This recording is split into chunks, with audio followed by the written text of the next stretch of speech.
So you've got to check out this photo at the BBC.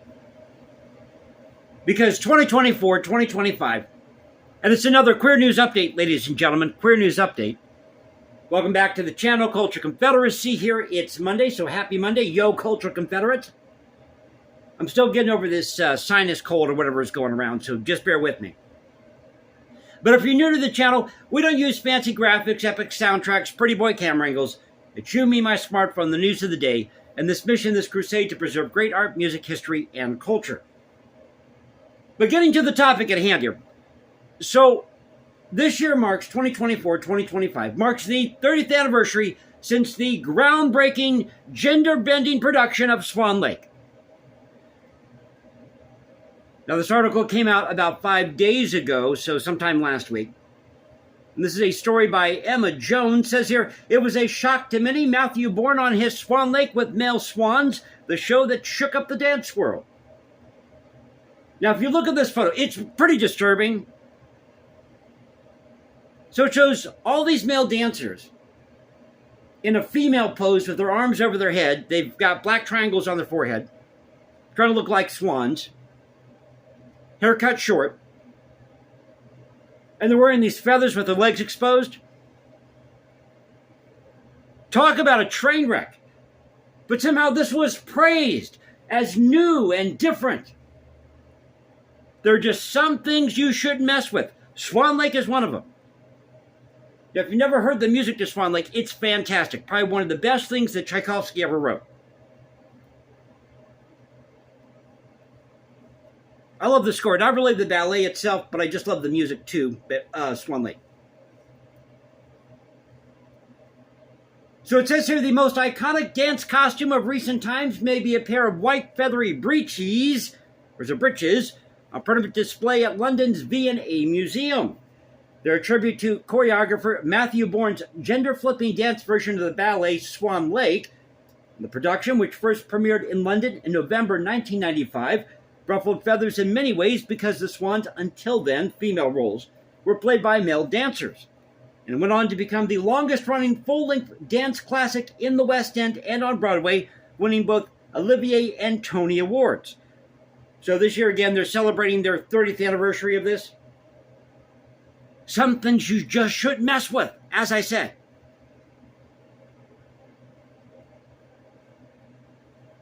So, Bourne talks about his experiences here.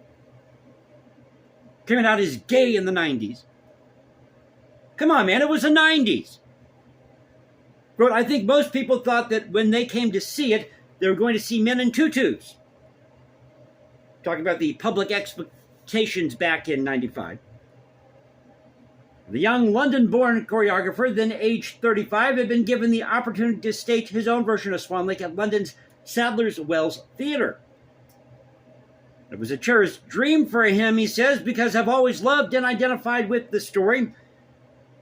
Quote, was all the swans would be male. Everything else about the production flowed from that one simple idea. These swans have to be male. We have to change Swan Lake. If it ain't broke, don't fix it. But he explains that he found meaning in the story through the character of the prince.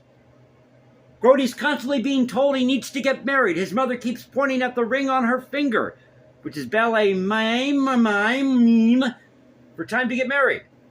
And he keeps saying, no, I'll only get married for true love. I always thought there was something else going on there. Because this prince, he was secretly gay. And that's where the idea of male swans came from thinking about the prince himself. I think he's obviously looking for something else. Did you know the prince is gay? Now, Bourne trained as a dancer before becoming a choreographer for television and theater, it says here. By the early 90s, had formed his own spin on classical ballets. In 94, for example, he had a version of La Sylphide called Highland Fling, which was set in a modern-day housing estate in Glasgow. He had critical success with his version of Tchaikovsky's The Nutcracker, with its setting taking place at a Victorian-style orphanage. But that photo here, this photo here at the BBC, of these men in this female pose, shirtless, wearing these feathers, legs exposed, is a little disturbing, as I said. Just go check out the photo yourself here.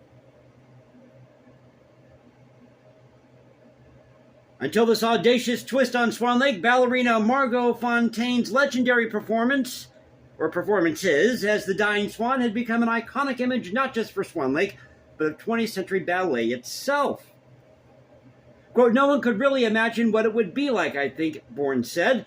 If you'd been asked what ballet looks like, I think the image of female swans, the dancers, the tutus, the classical look, anyone would imagine that's what ballet's about. They said I wasn't the right person to do a new version of Swan Lake. He's known for humor and a jokey approach to things, for parody. And I was called the bad boy of the ballet. Matthew Bourne, the bad boy of the ballet. But I knew I wasn't going to do that. I knew I had a good idea. Whether people would like it or not, that I didn't know. But we got to make this gay. You see, we've got to make this gay. Because, well, we just got to make it gay. We got to make a statement. It was the 90s. And part of the visual surprise of the show were the male swans. The look, a single black triangle on their foreheads, cropped hair, bare torsos, and feet, and most famously their white silk chiffon feathered legs, were created by Bourne and British designer Les Brotherston. Bourne was also influenced by Alfred Hitchcock's 1963 film The Birds. What a train wreck! What a train wreck!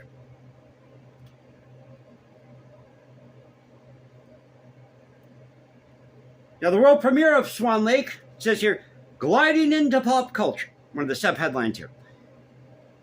The world premiere of Swan Lake on November 9th, 1995, with Adam Cooper, a Royal Ballet principal dancer, playing the Swan, caused an immediate sensation.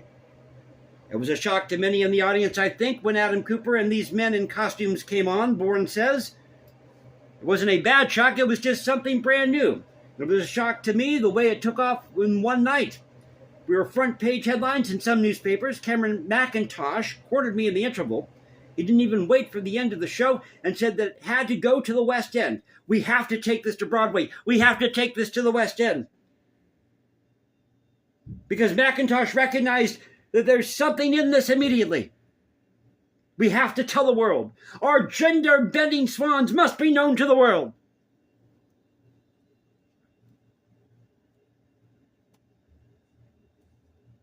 But then you get to the real issue here.